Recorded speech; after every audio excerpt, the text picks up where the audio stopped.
আজি বালিপাৰা আঞ্চলিক বড়ো সাহিত্য সভাৰ এই সভাখনত মই আহিলোঁ, উপস্থিত হৈ নিজকে সুখী অনুভৱ কৰিছোঁ। আৰু বিশেষকৈ বড়ো সাহিত্য সভাই যি সভা সমিতিখিনি তেওঁলোকে একেবাৰে ভিতৰুৱা দুৰ্গম অঞ্চলত অনুষ্ঠিত কৰিছে, বগীজুলি অঞ্চলতো অনুষ্ঠিত কৰিছে, প্ৰতি বছৰে তেখেতসকলে অনুষ্ঠিত কৰে।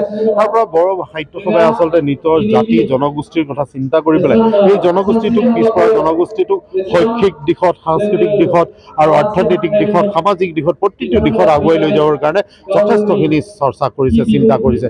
আৰু সেইকাৰণে মই বিশেষকৈ সাহিত্য সভাৰ প্ৰতিগৰাকী এই বিষয়ৰ বাবে মই মোৰ ফালৰ পৰা আন্তৰিক ধন্যবাদ আৰু কৃতজ্ঞতা জনাইছোঁ। আৰু অনাগত দিনত তেওঁলোকে এই প্ৰচেষ্টা অব্যাহত ৰাখক।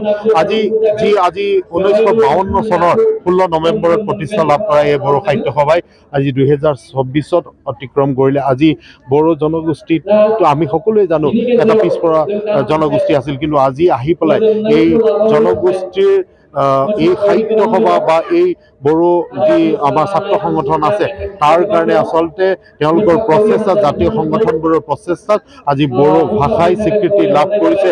আজি বড়োলেণ্ড ইউনিভাৰ্চিটি পাবলৈ কাৰণে সক্ষম হৈছে, আজি মেডিকেল কলেজ পাবলৈ কাৰণে সক্ষম হৈছে আৰু এই জনগোষ্ঠীটোক এটা পৰিচয় দিবলৈ কাৰণে সক্ষম হৈছে। আজি আমি সকলোৱে জানো আজি বড়ো মহোৎসৱ উদযাপন হৈ আছে দিল্লীত, আৰু ভাৰতবৰ্ষৰ প্ৰধানমন্ত্ৰী নৰেন্দ্ৰ মোদী ডাঙৰীয়াও তাত উপস্থিত হৈছে।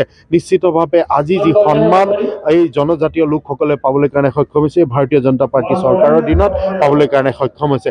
প্ৰতিটো জাতি জনগোষ্ঠীৰ কথা চিন্তা কৰা এখন চৰকাৰ আমি কেন্দ্ৰতো পাইছোঁ, আমি দিছপুৰতো পাইছোঁ। আৰু বিশেষকৈ জাতীয় সংগঠনসকলে যি কৰিছে এই জনগোষ্ঠীটোক আগুৱাই লৈ যাবৰ কাৰণে সাংস্কৃতিক দিশতে হওক, শৈক্ষিক দিশতে হওক, সামাজিক দিশতে হওক, অৰ্থনৈতিক দিশতে হওক, তেখেতসকলক মোৰ আন্তৰিক ধন্যবাদ আৰু কৃতজ্ঞতা জনাইছোঁ।